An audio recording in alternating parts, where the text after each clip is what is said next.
Hi guys, it's Izzy, and in today's video we're going to be doing my September wrap up.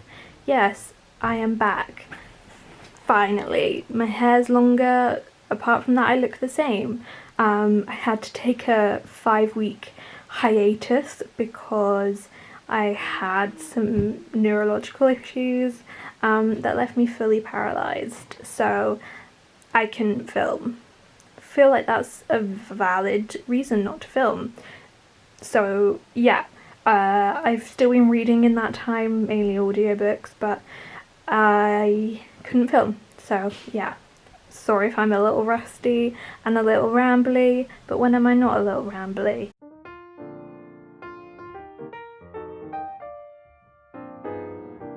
Is this the angle I usually film at? I don't know. I've forgotten.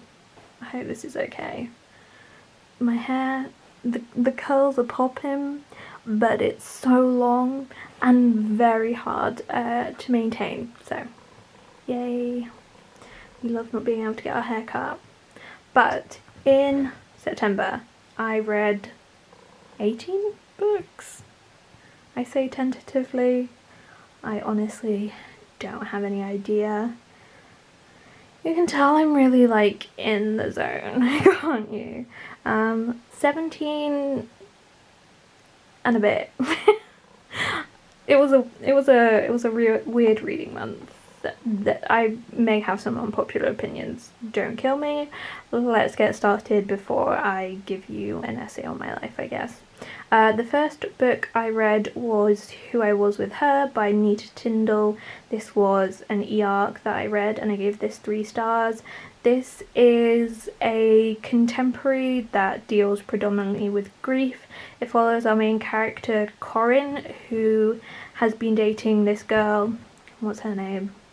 Maggie, for like a year, and it's been privately because Corinne is not ready to come out as bi, and then she finds out that Maggie has died in a car crash, and it basically just like kind of follows her and the fact that she's having to grieve alone and in secret, and she can't, you know, grieve for this girl that she's loved and who loved her. And it's, yeah, I have written full reviews for most of these books, so if you want to like hear in-depth thoughts, I guess you can check that out.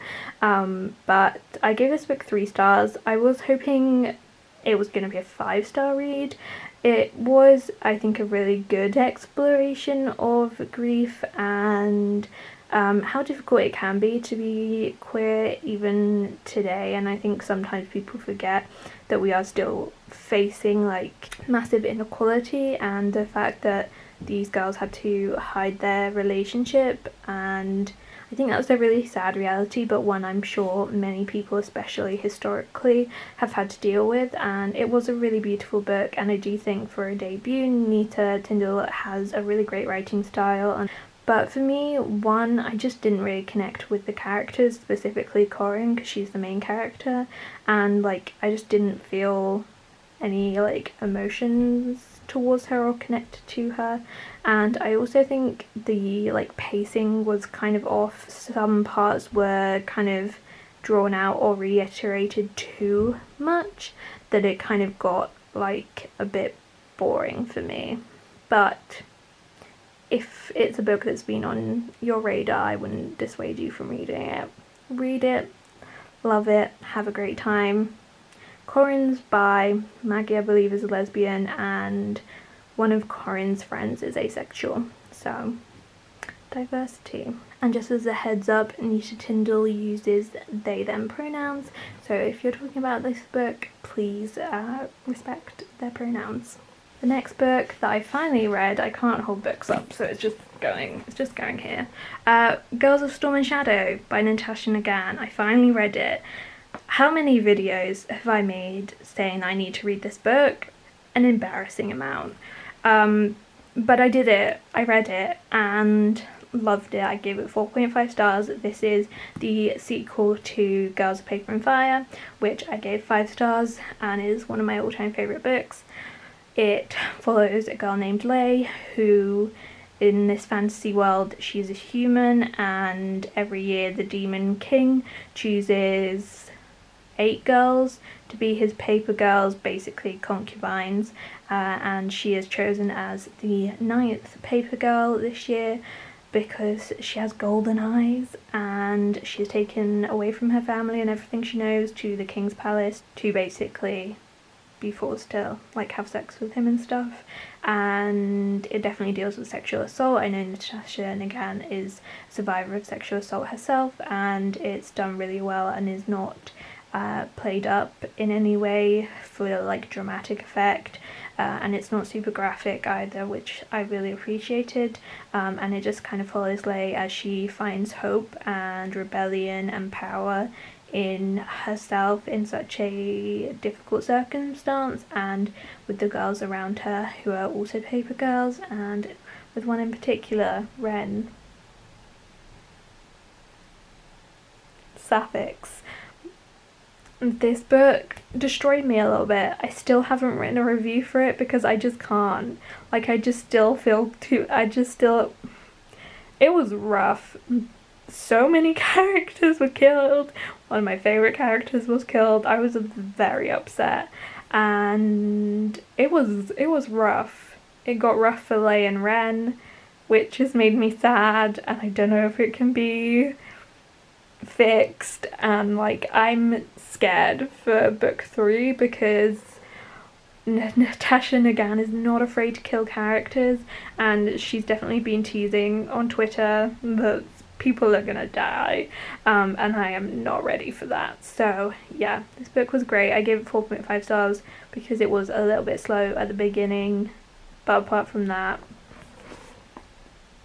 I read it, and I should have read it ages ago because it was great. I then read Foolish Hearts by Emma Mills. This is a book about a girl, I don't know anyone's name. What is she called?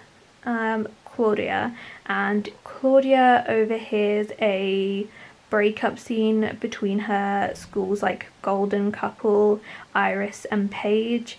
It was an accident, but then Iris finds out that she overheard this breakup conversation and kind of decides that she's gonna make Corinne's life, not Corinne, that's the wrong book.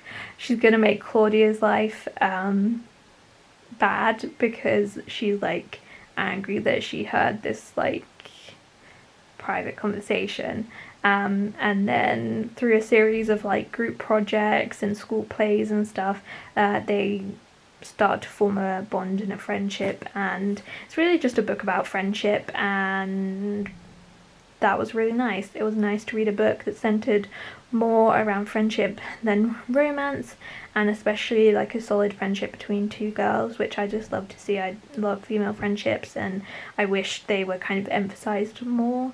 But this was a really sweet book. I gave it 3.5 stars. Nothing wrong with it. I just didn't feel like it was memorable in any way. Like, I don't think I'm gonna think about it again, so that's why it didn't rate super highly. But I know a lot of people love this book, and I did enjoy it, and I liked that there was some kind of like fandom element. They kind of bonded over this boy band, and as a 1D stan, I have made many friendships by bonding over boy bands, etc., and that felt very relatable. So yeah, it was a fun time, just not super special. I then buddy read, well I was kind of a bad buddy reader, sorry Sarah, but I buddy read Kingdom of Copper by S.A. Chakraborty, and I did not enjoy it like at all. I gave it 2 stars. I didn't really like City of Brass all that much. I gave it 3 or like maybe 3.5 stars, I don't really remember. It was an interesting fantasy series, but one that ultimately I felt was overwritten and overcomplicated, and this book, I was kind of hoping that it would develop more in terms of character development and plot development and kind of just build off of the first book, but it was even more overwritten than the first book, which I didn't think was possible.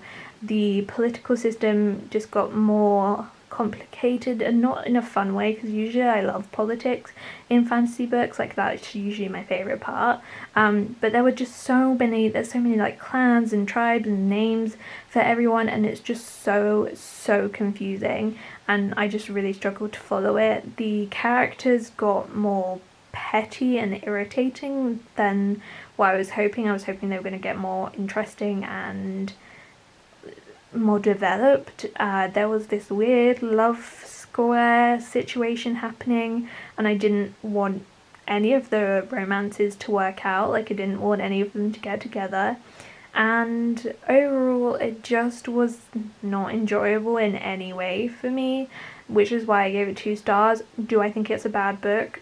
Not necessarily. Did I enjoy any part of it? Not really. And I simultaneously wanted it to be over and didn't want to pick it up. So it ended up taking me a while to read, and it was not worth it. And it's like 650 pages long or something, I don't know. And that was like 300 pages too many. I then read The Silence Between Us by Alison Gervais, I think is how you say it, which I haven't written a review for. Need to get around to that. Me thinking I've written way more reviews than I actually have. Yay. I gave this book 4 stars. It's a contemporary novel that follows a girl called Maya who has moved recently for her mum's work, and she is a deaf teen that uses ASL to communicate, and she has gone to a school for the deaf for like her whole life, but where they've moved to there isn't a school for the deaf, so it follows her as she has to kind of enter the hearing world more and is less supported by the deaf community that she had in her old school, and it follows her as she starts this new school and the difficulties with having to have a translator with you all the time, and just how difficult it is to be disabled, in this case hard of hearing, in a school setting, which is something I relate to hard, especially having to have an adult come with you everywhere. It's not something that I particularly enjoyed, and I really related to Maya on that level, and I just loved this book. I gave it 4 stars, like I said.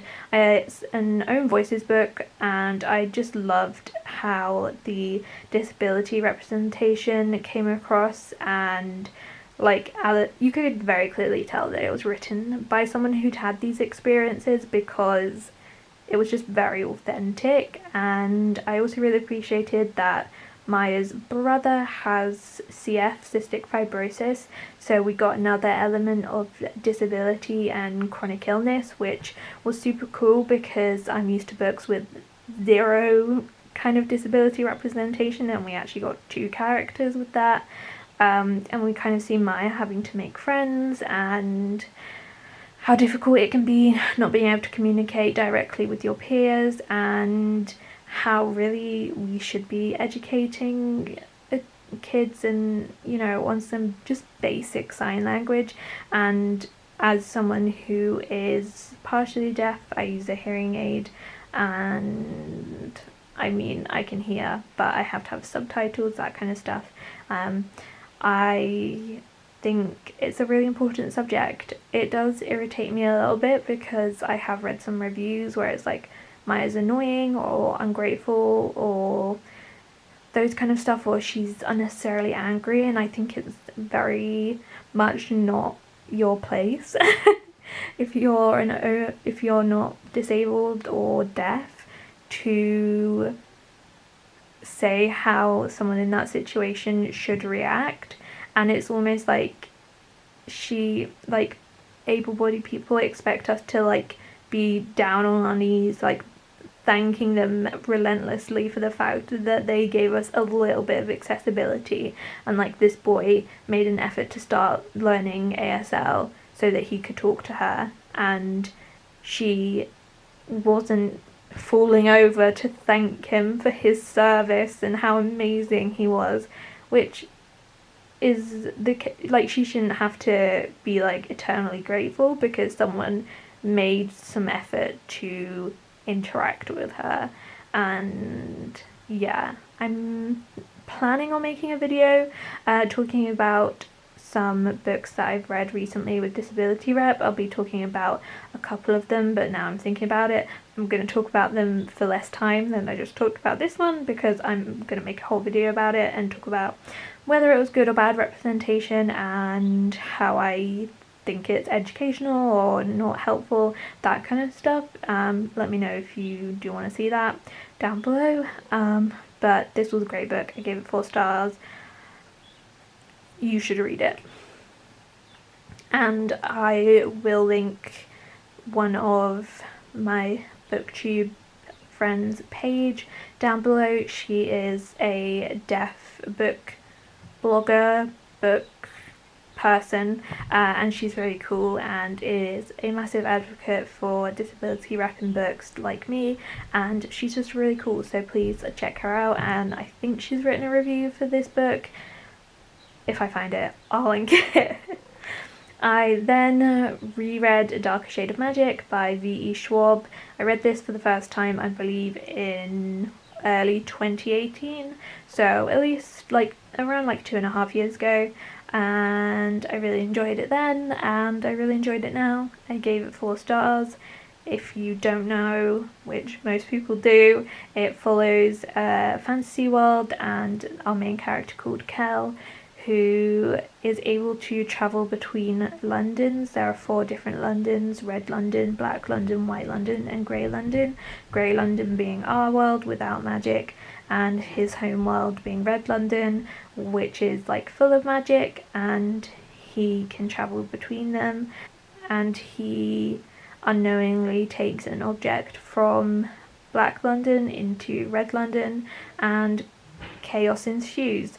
And it's a great book. It's a series that I definitely think just gets better with each book, and I'm really excited to reread the 2nd and 3rd book. It was a good time. I then reread Cryos Wall. There was a lot of rereading.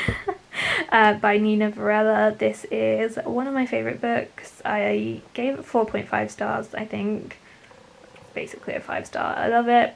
If you are unfamiliar with it, it is a book that is set in like a sci-fi world where humans created automi, which are basically, they're kind of robots, but like human robots, and they're just like a perfect human, and they eventually kind of revolted and like overthrew the humans and ruled them, and they now kind of rule, and the humans are not treated well at all. And it follows 2 characters, Crya and Ayla. Crya is the daughter of the king, and Ayla is a servant and is out for revenge and wants to kill Crya because her family were killed, and yeah, she wants revenge. I love Crya and Ayla. They're incredible. This book is so good. It's so fast paced. It's so engaging. The world is really cool, and yeah, I've talked about it quite a few times, so I won't say more than that, but it's a great book and I would highly recommend reading it. I then read Cemetery Boys by Aidan Thomas. I was so hyped for this book. I really thought it was going to be an all-time fave, and I sadly gave it 3, maybe like 3, I think I gave it 3.5 stars, which is a very unpopular opinion, and I can 100% see why people love it so much, but it just didn't quite reach the mark for me. This is a book that follows main character Yadriel, who is a brujo. Brujos and brujas are like Latinx witches, and he is trans, and he is trying to prove to his community that he's like a real brujo, and if he performs this sacrifice and is blessed with magic by Lady Death, then that will prove that he's a real brujo. And so in doing this ritual, he accidentally summons the ghost of Julian, and he sets out along with his cousin, who's like his best friend, and Julian to find his cousin Miguel's murderer.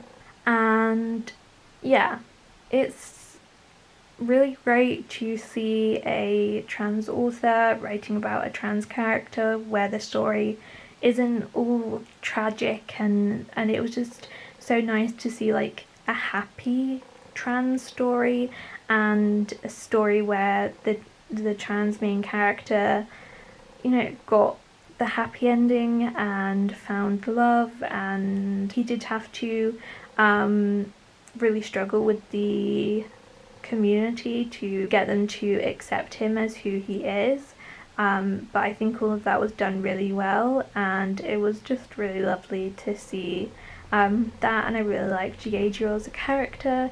He was really likable, as were Maritza and Julian. Maritza was a really great friend, and I really like to see those strong bonds of friendship.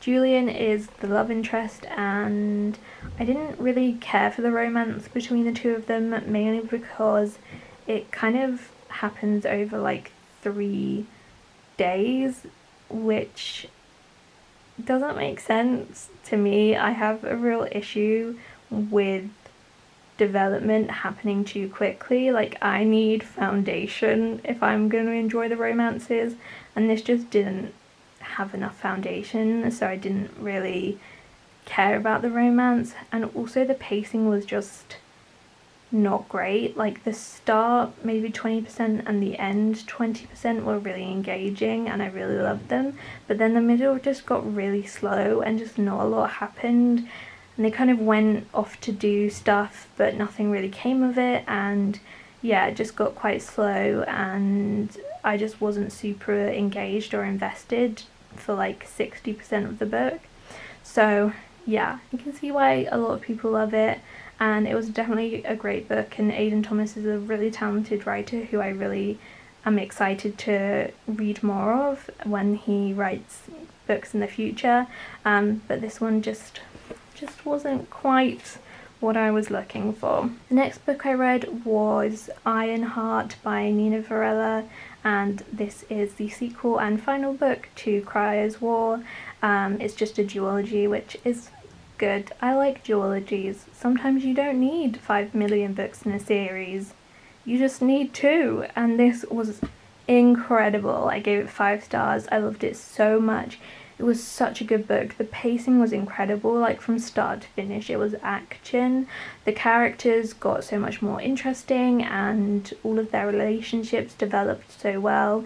It was so, like, there were so many I guess mysteries, and they all got really satisfying answers.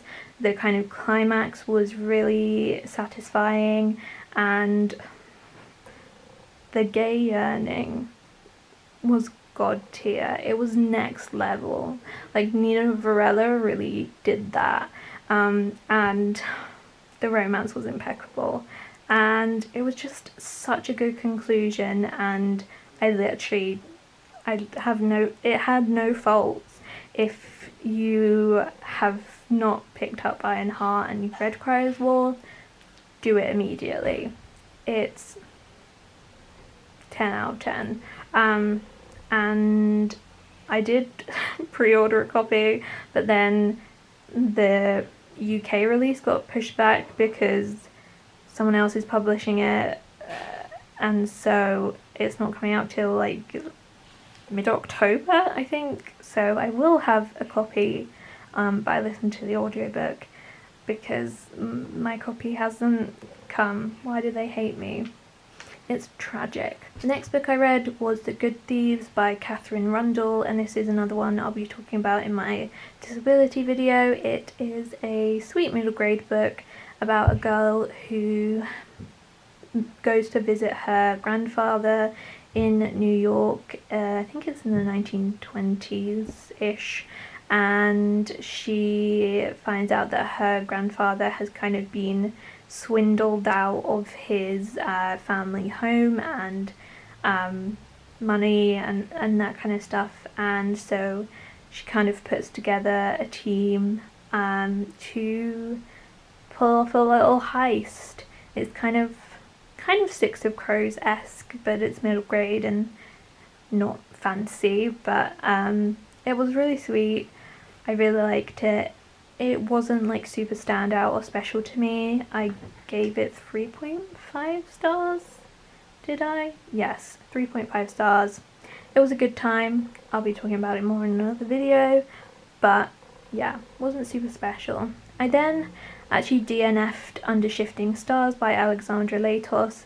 I do intend to pick it back up, so I won't talk about it now, probably in my next wrap up, but yeah. I then read The Wicked King by Holly Black, which is the second book in the Folk of the Air series. I read The Cruel Prince last month and actually was surprised that I enjoyed it.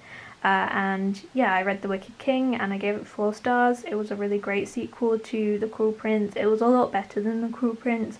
The pacing was really exciting, the political intrigue was fantastic, and Jude as a character I love. I know a lot of people hate Jude as the main character, but I really love her as a main character, and I think she's really cool. So people who don't think Jude is a good character can be wrong, but I really don't get people who ship Jude and Cardan though. Like, I truly do not understand. Someone tell me why everyone's so obsessed with them, because I don't understand. I then DNF'd a very anticipated release, which was A Deadly Education by Naomi Novik. I got 50% and I truly could not put myself through any more pain of this book. I read the e-arc of it. Everyone seems to love it. I gave it 1 star. I hated it. This is a book that is set at a magical school where basically in order to graduate you just have to survive. And we follow a main character, Elle, who is a really powerful magician but can't use her powers because she'd like kill everyone, and she's surviving, I guess. This sounded really cool. I was super excited for it. Thought it was going to be a 5-star read. Thought it was going to be a new favourite. It was physically painful to read. It was so overwritten. Like, I thought City of Brass and Kingdom of Copper were overwritten, but this book was like reading a textbook. Sorry if the angle changed. I ran out of battery and then I had to recharge the battery and now I'm back. And we're gonna go quick because I don't know how much battery it has and I don't want to be here forever. So we're on speed round now. I don't even know what book I was just talking about. Was it Ironheart? No, A Deadly Education. Okay, I hated A Deadly Education. In summary, I hated it.